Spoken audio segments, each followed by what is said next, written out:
We're back, and we're not messing around anymore. We're doing a best of 3 from the Intel Extreme Masters Katowice 2020. Our matchup comes from the European server, Stage 2, Round of 4. So let's begin. You know who our Protoss player is. He's the only one you want. He's the only one you need. Our Zerg player is the master of disaster, the capital of Colorado. He is Denver. And our best of 3 begins with the dropping of the first gate, followed by Scout. Just 2 fantastic players today. Neeb ranked number 12 in the world, and Denver, who's going hatch first, is ranked 29 in the world. I know what you're thinking, Neeb's a clear favorite here, and you wouldn't be wrong, except Denver's a real high-risk, high-reward kind of player. He takes chances, and when they pay off, he wins against anybody. So I always like his chances in a one-off or a best of 3. Though nothing unusual coming out of Denver so far. There's the standard gas and pool timing. Neeb's probe is going to see that right away, and usually that gives Protoss the comfort to take an expansion of their own. That probe says, Exactamundo, Zugzwang, Exactamundo. Because we all know that probes are big on fake Spanish slang from the 80s. The warp gate finishes up, but nothing's coming out of it immediately. Instead, Neeb's going to get his core going. It's just what every Protoss needs. I should probably mention that Game 1 is on Triton. It's a big macro map and generally appreciated by Zerg players. Just a footnote here, Neeb has only just now put his 3rd probe on his gas. It's something Protoss players do deliberately. It helps them accelerate the rate at which they gather minerals for their Nexus and Cyber core. And speaking of timings, Denver's natural completes almost simultaneously with his pool. This lets him start up a queen within moments of finishing up that hatch. He's making a 2nd queen at his main, of course, and also 4 lings. Lings after pool are exceedingly common, of course. It's a question of how many. Just how safe does Denver think he needs to be? Neeb's probe's still kicking around. He's trying to sniff out the timing on that 3rd, but that's about to become a problem. Those lings have popped. There's some first blood potential here. Slow lings are microscopically faster than probes. But no, Denver pulls them back. I suspect Denver well appreciates that Neeb's first adept is finished and could be making its presence felt on the map. The lings are going to beat up on some poor, defenseless, unbuildable plates instead. It's a Stargate building for Neeb, by the way. That's his initial tech choice. The adept has not moved out, there's a 2nd one in production, and speed's halfway complete for the Zerg. Denver's on top of the adept situation, courtesy of his scouting overlord right on the Protoss ramp. Specifically, he knows that that first adept has moved out all by itself. It didn't wait for his buddy, likely because his buddy's gonna stay behind to guard the door. The Stargate's complete, and it's a Phoenix, not the standard Oracle as required by law. Perhaps Neeb has decided he'd like to do a little bit of overlord hunting. 2 queens guard the ramp at the natural. The 3rd is unguarded, but there's actually nothing there to kill. An adept shade comes in, but the lings are on it. It cancels. Neeb appears to be pulling back, content with his scouting report. Meanwhile, the Phoenix pilot has completed his paperwork for his Overlord hunting license. Oh, speed's finished! Those lings are gonna pounce on that adept! Oh, he shades out of the pack! Neeb denies the first blood and then claims it with his Phoenix by killing that Overlord instead. That was a sweet turn of events. Denver's lings plant a spy on the Protoss 3rd, but decide not to check up the ramp, at least for now. Well aware of the Stargate, Denver knows it's time to make his safety spores. He goes for one at all 3 of his bases. That speech I made earlier about Denver and risk? I don't know what I'm talking about. But I do know that Neeb is adding a robo facility, and his first Oracle's about to buzz the 3rd. And he's got that beefy Phoenix to help him tank missile fire. Oh, he actually does find a single drone there. He's gonna snipe that and get away before the queens can arrive. Perhaps a little cheese, Denver decides to make a play for the Protoss front door. But there are 4 adepts there, that's too many. The lings get out of there, but only after their numbers are reduced from 8 to 6. That gives Neeb the confidence to take his 3rd. He clears the spying ling and drops the Nexus. Oh, sneaky Denver tries for the door again. He rightly suspected Neeb was out of position, but Neeb had left one of his adepts behind. And now the ling count's reduced to 4. Though technically he's got 9 on the map and 4 more on the way. But more importantly, Denver's building 2 extractors at his natural And starting up the Roach Warren. While his lair tech is already halfway done. Neeb's Flight Force is trying to make another play for drones. He snipes 2, which are away from the safety of the spores. He grabs a 3rd. The Phoenix is doing a fantastic job of tanking all the hits. There's a 4th kill, and then Neeb's gonna get away without losing a unit. Just barely. Meanwhile, he's got his Forge and his Twilight Council on the way. You see, for a mook like me, the Phoenix Oracle combo doesn't work. There's no natural synergy there. If the Phoenix lifts something, the Oracles can't hit it. But if you can micro like Neeb, the Phoenix is a shield wall. And as soon as his shields and energy recharge, Neeb might give us another clinic of how it's done. Hold it, we got an odd combo of a drone and an Overlord here. Never mind that, Flight Force is going in again! Oh, but the Oracles are in front! They skewer 3 drones, but they're taking hits from that spore and have to pull back. Denver makes 5 more drones, keeping a head on workers. Oh my goodness, it's hidden poop tech. Denver's trying to hide a spire, but will Neeb see it with his Flight Force? No, he stops just outside. A secret spire could be a great move for Denver. Neeb's making immortals in anticipation of roaches. They don't match up too good against mutas. Flight Force is going to try to murder a queen. They get it, and they also discover that Denver's building a 4th. Hey, we got a couple of mortals trying to do the electric slide here. But it looks a bit more like the Macarena. They'd be dancing a lot less if they knew that Denver was queuing up gas for a huge round of mutas. Oh, Denver's gonna try to rush the Protoss front door. I think this is a please battle my cheaplings at your base instead of doing my essential but naked undefended 4th base type of maneuver. Neeb does have a nice Protoss death ball forming here. Right now, Denver's army doesn't consist of much more than 5 roaches. Really, Denver's teching. He's added an infestation pit and roach speed, and a secret spire, of course. Neeb is not moving out. He's looking to secure a 4th, it looks like. Though he might be waiting for his zealot legs and his +1 attack to complete before he pushes out. Spire's done. Zerg's giant gas bank is drained as 7 mutas go immediately into production. Neeb's investing in units too. His warp gate's suddenly going to overtime. He's making Templars, which are turning into Archons. Thanks to his harass, Neeb stayed even on workers all the way to the 7-minute mark. And now he's got a killer army that can lay waste to Denver's roaches. But the mutas are gonna be a problem. Neeb's just added a pretty pink warp prism. That's gonna let him warp in as he pushes. But those zealots are so manly, they're not intimidated to wear pink. Mutas are out. Denver's swinging them all west. He's gonna try to group them up. Mutas truly are the definition of strength in numbers. Neeb's breaking Denver's back rocks. That's gonna let him in right at the 4th. And he's warping in even more Templar. More Archons means this force is insanely beefy. I don't know how Denver stops that. But maybe all he needs to do is delay it if his Lings do enough damage. The Phoenix is guarding the main. But Denver's 7 mutas slip right by it. There's nothing to guard those probes. There's nothing to guard the Zerg 4th. Man, did the new charge lots really fly. Denver's gonna try to slip his Lings in for a flank. Neeb's gonna try to start up a cannon in his main, but he's too late. Denver's gonna try to kite the Zealot Archon. His Ling force is already evaporated.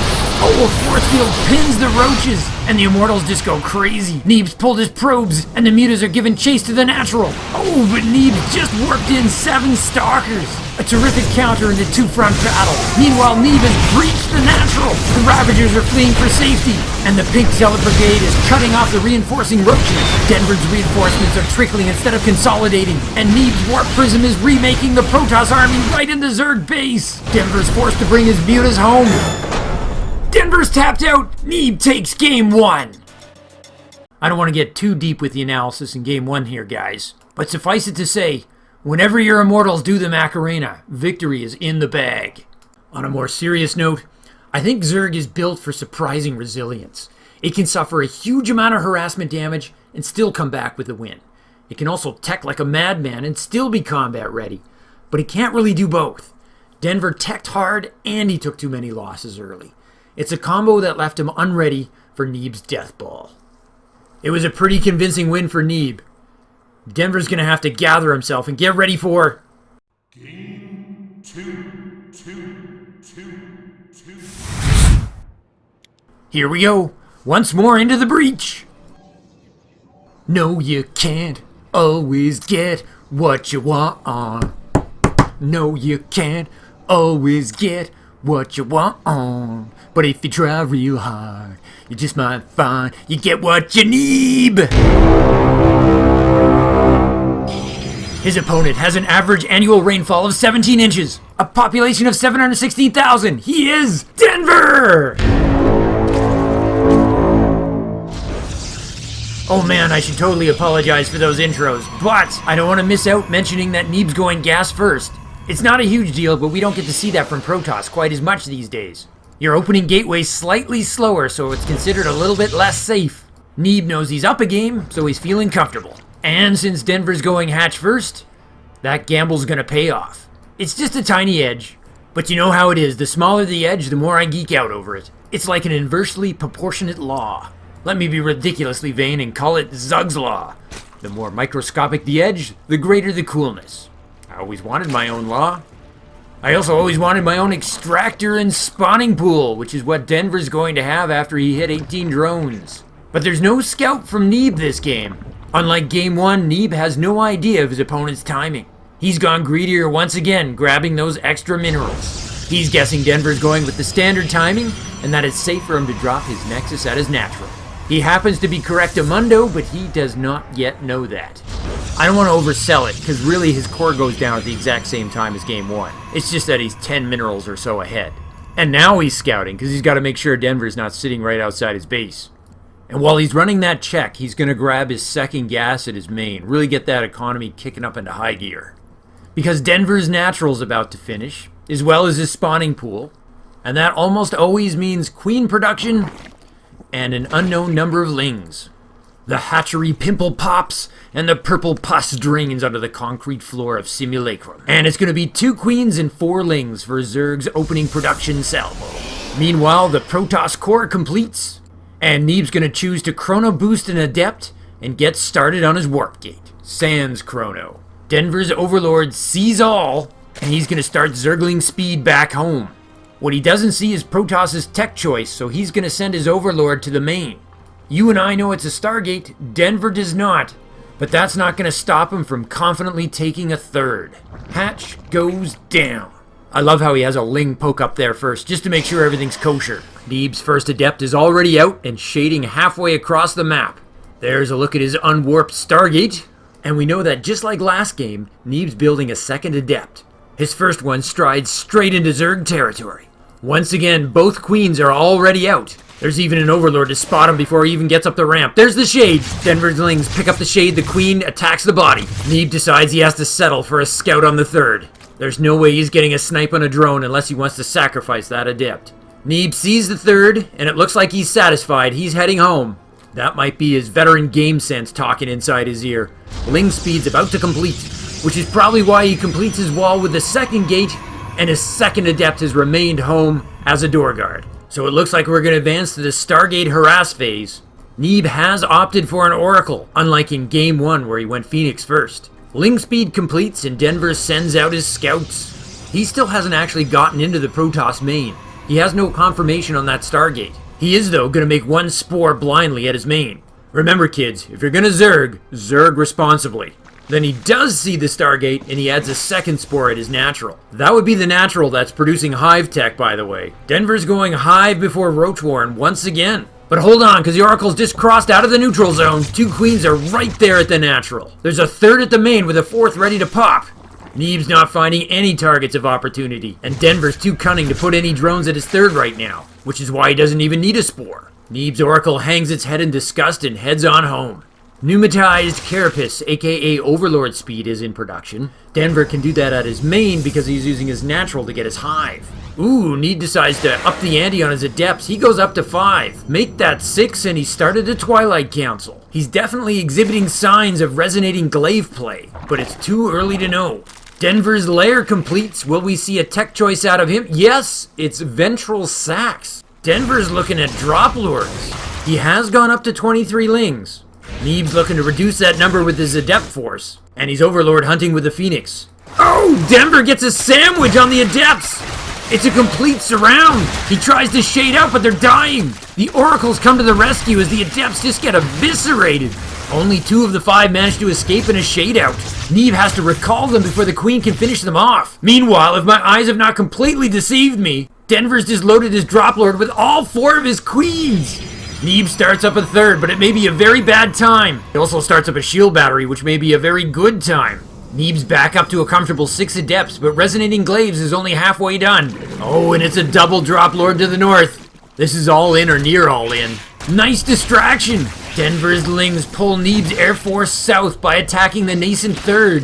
And at the opposite end of the base, the Speedlings unload! Well, the Drop Lord with 4 queens goes right over the natural. It unloads! 4 concentrated queens are driving off the oracles. They are joined by Floodlings who help attack the adepts at the gate.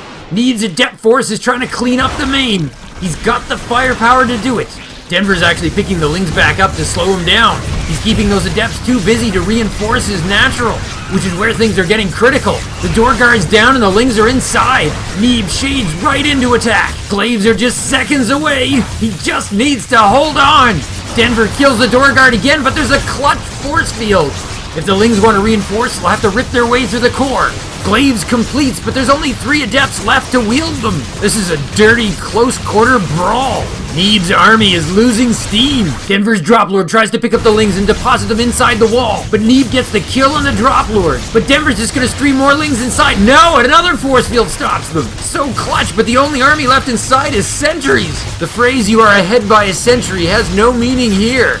Denver's looking to widen the door by finally ripping down that core. He gets it! There's the magenta detonation! The dam is broken open and there's still 3 queens as the vanguard to the attack. Neeb's only army is a sentry and a phoenix that cannot shoot down. Protoss is getting entirely overwhelmed by early game tech.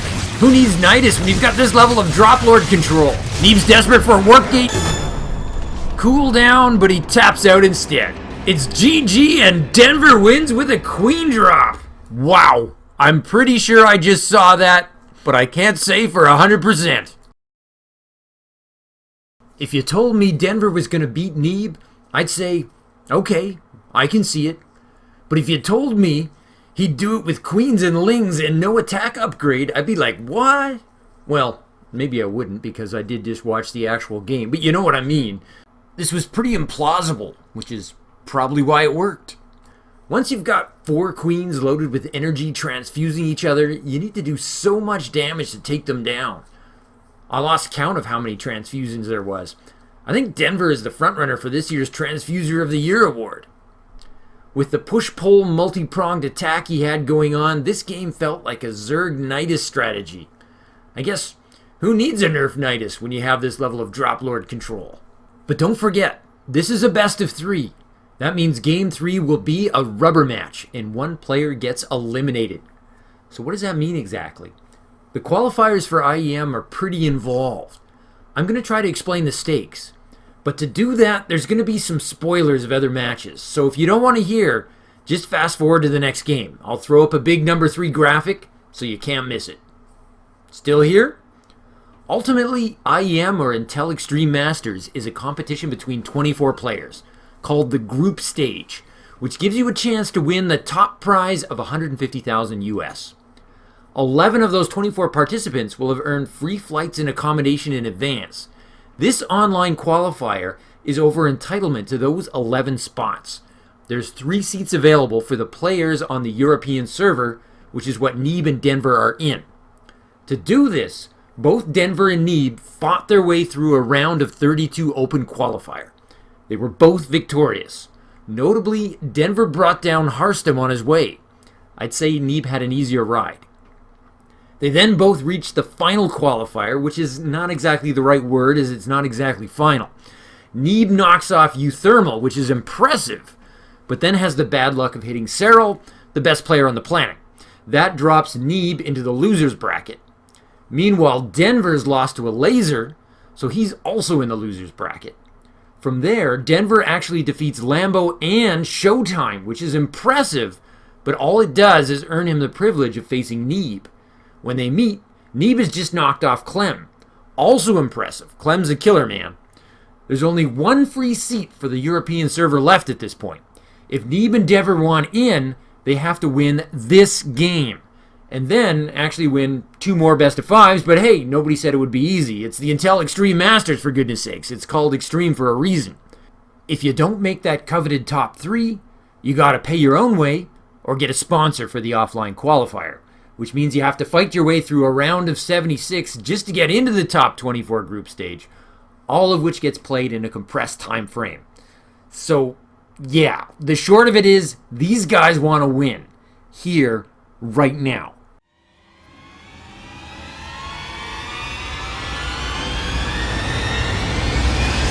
Game 3.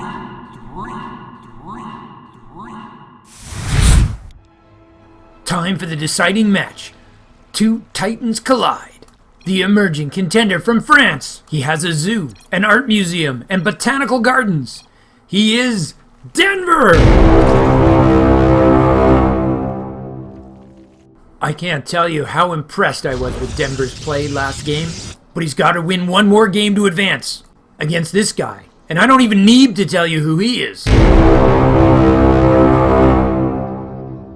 With the emergence of both Clem and Denver, France is going to look like a real Starcraft powerhouse this year. Do you think they hang out and discuss build orders? Maybe over coffee and baguettes?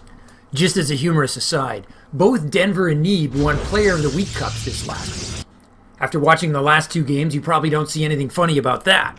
But what is kind of nifty is that Neeb, the American, won it on the European server, and Denver, the Frenchman, returned the favor by winning it on the North American server. Kind of like a crisscross thing they had going on there. And speaking of Denver and Neeb, Neeb has gone back to his build order from Game 1. Gate first with the Scout. And we're about to see that Denver's remained consistent for all three games, going hatch first, to extractor, and then to spawning pool. Standard, standard, standard. Neeb's probe's going to verify that, and then he's going to know he's safe to put a Nexus at his natural. That Nexus warp in is always so beautiful, I just want to stare at it and compose a haiku or something. Neeb's queuing up minerals for his cyber core. Denver's droning up. Oh, Neeb's probe is being a real pest. I almost think he wants to win this game. There's our core, and if the build holds its course, this will be followed by a second gas. Those gas particles must know that resistance is futile, because they've been assimilated. Once that hatch and spawning pool complete, we'll check the Ling count. Oh, Neeb's probe is still scrapping with drones. We could actually see a worker killed before the Lings pop. No, he's pulling back. There's our 2 queens, and it's going to be 4 Lings. Neeb's still sticking around, scrapping drones. This could be dangerous. Drone's getting low. Neeb wants it. How greedy is he going to be? Nope. I think this time he's given up. Meanwhile, back at home, Neeb's got a chrono-boosted Adept, but no sign of Warp Gate as of yet. Oh, now Neeb's looking to try to delay the third, but there's Lings out on the map. This is pretty gutsy. Denver gets there first, but he doesn't have the minerals. Neeb with the pylon block. All 4 Lings immediately go to work on it, and Denver puts his money into a couple of drones instead, and then has exactly enough when the pylon gets cancelled. Well handled by Denver. Neeb's annoying hero probe is finally going to go home, but he's going to be replaced by an Adept. Ling speed's only halfway done, but there are 2 queens out on the map. Very tough for a single Adept to get anything done, but this is Neeb. There's the shade into the natural, but the Lings pick it up. It's cancelled, but the Adept remains on the fringes of the creep. The Adept has to keep pulling back ever so slightly as the creep expands from the creep tumor nearby. Oh, it's a second attempt. Shade's going in. No, Shade pulls out. The real thing goes in and goes for a drone. Denver converts it into a spore and saves it.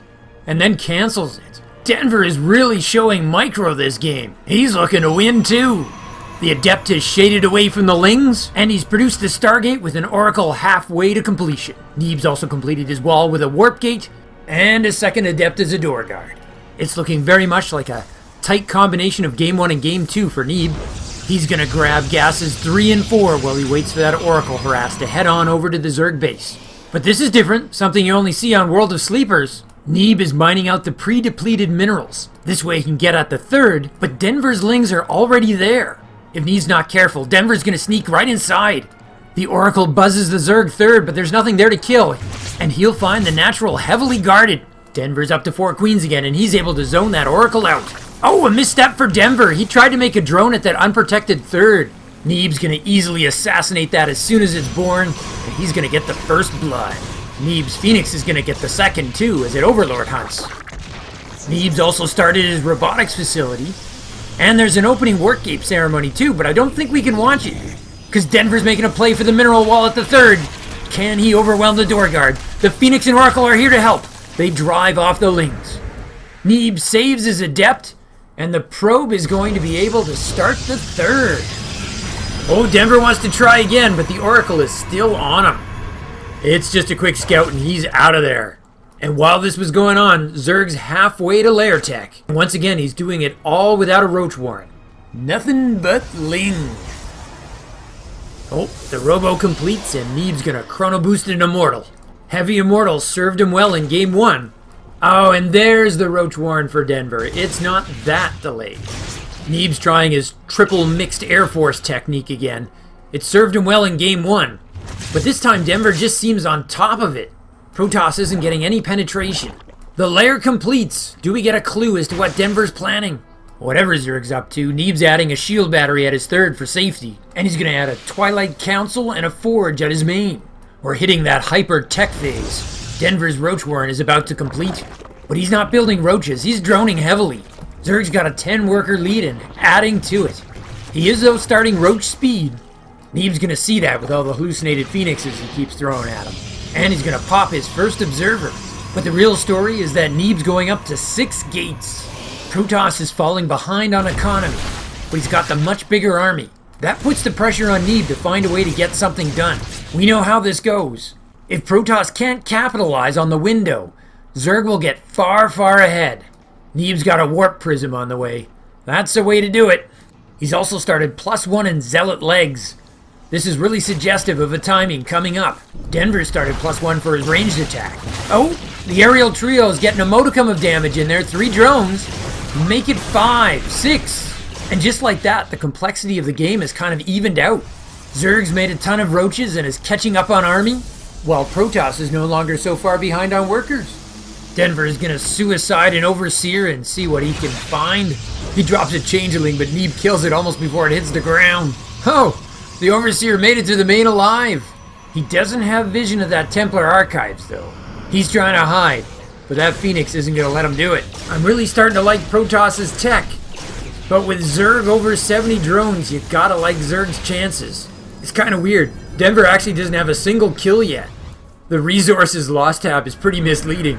I believe the 25 minerals lost for Protoss is the cancelled pylon he used for that hatch block attempt. Looks like Neeb's given up on Oracle harass.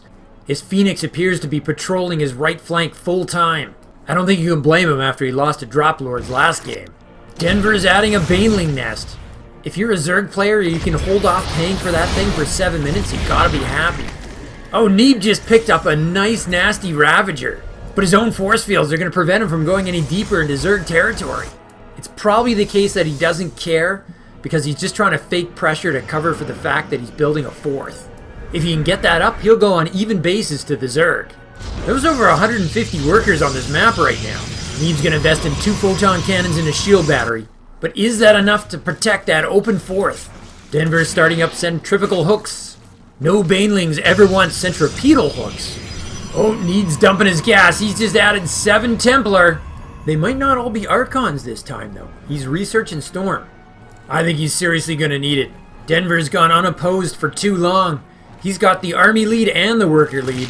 They are even on upgrades, though. Oi! Denver's going to increase his Ravager count to 9. He means business. Suddenly, Neeb's shield batteries just don't look like they're nearly enough. But he is cranking his Templar count. I think that gets him up to 11. Maybe some of those are Archons, though. You can't really micro 11 storms at once. Oh, Zugzwing, you're a genius! Genius, I tell you! Denver's getting a 5th base, and he's maxing out pretty soon. Hold that thought, there's a Ling Flood on the move! Neeb's main force is pushing out to the middle of the map. Denver's Lings are skirting to the side. They are undetected. There's only 2 photon cannons at that 4th. Mayday, mayday, Lings inside! Neeb's warping in 5 zealots to try to hold them off. Meanwhile, we've got action on the main front. Denver's hitting Neeb on all sides, but he's dropping storms and force fields. There's also a warp prism to the north, too. Neeb's looking to shut down that 5th. Actually, there's only 2 zealots. I think Neeb's just trying to pull back. Never mind, he's warping in more. Regardless, Denver's Lings are here to shut it down, and the Ravagers are right behind. It's a teleporting scoop. The zealots are saved, but so is the hatch. Neeb's getting good use out of his oracles. He's making a minefield out of stasis wards in the center of the map. Denver's creep spread is pretty impressive, by the way. Neeb's been able to do very little to pare it back all game. Denver's splitting his forces, looking to see if he can get that sandwich on the Protoss' main army again. He's near max, so he's really interested in trading at this point. There's no way Protoss can recover his army as fast as Zerg. Denver's even showing signs of building a bank. But you gotta like Neeb's optimism. He's trying for a 5th base. But Denver's gonna ignore it and make a play for the 3rd. There's an Archon and a Templar there to defend though. The Banelings are trying to fight their way to the probes. Can the Photon shut them down? Neeb warps in a sentry and shields up the mineral line with the save. Not a single probe is lost. In fact, it's Neeb's warp prism harass that's picking up a few drone kills.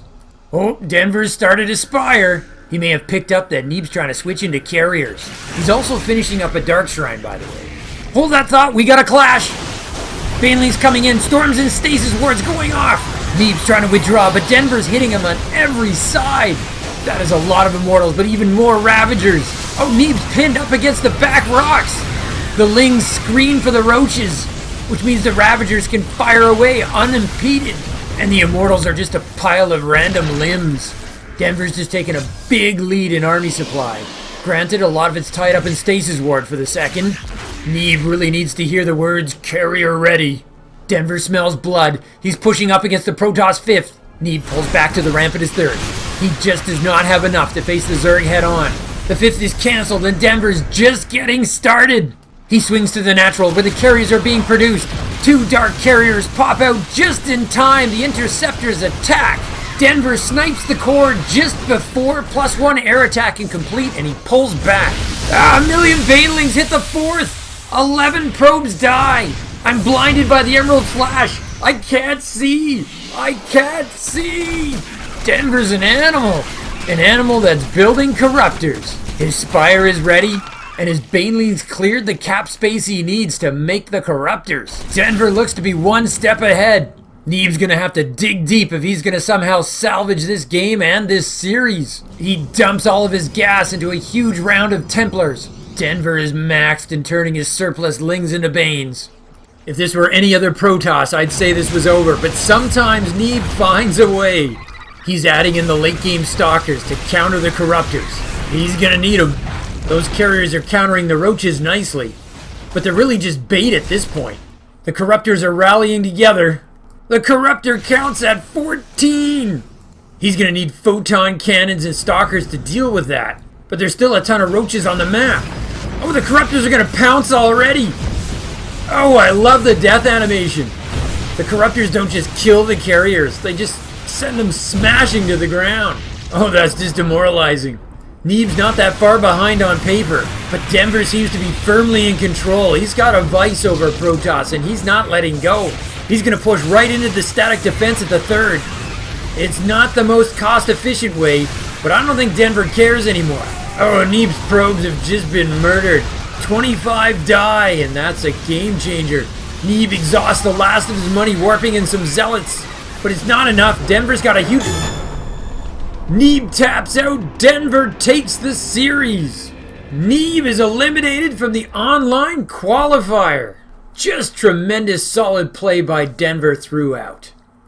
There was, though, one move by Neeb that was so cool I have to call it out for a quick replay. And I think you can guess what it was. If you don't want this to happen, you need to execute on defense. Neeb wasn't watching here, as his attention was on surviving the main battle, trying to keep alive at his natural. And it may have been the moment that cost him the game. But earlier, he had the luxury of responding to a Baneling attack at the last second on his 3rd, and he did this. He warps in a single sentry and locks down his mineral field. Not a single probe is lost. You could say there's some luck there, because a lot of probes get pretty low on health. But that just made it more epic. Sure, we've seen that done before, but when you call it that close, you also gotta call it a certified micro moment. Anyways, while I rewatch carriers blowing up in slow-mo, let me just say 2 things. First, a shout out and a thank you to Zergling Soup, who's been giving me tons of cool ideas of where to take this channel on the Team Liquid forum. There's a thread over there too if anyone else wants to be a part of the conversation.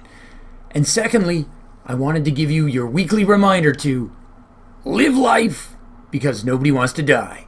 and hold position. To continue your StarCraft journey, Nova advises you to click the video in the upper rectangle. But Kerrigan warns you to watch your 6 and click the video in the bottom rectangle. Or you can stimpack your StarCraft experience. Subscribe to Zugzwang StarCraft. Just hit the circle. From my base to yours, Zugzwang out.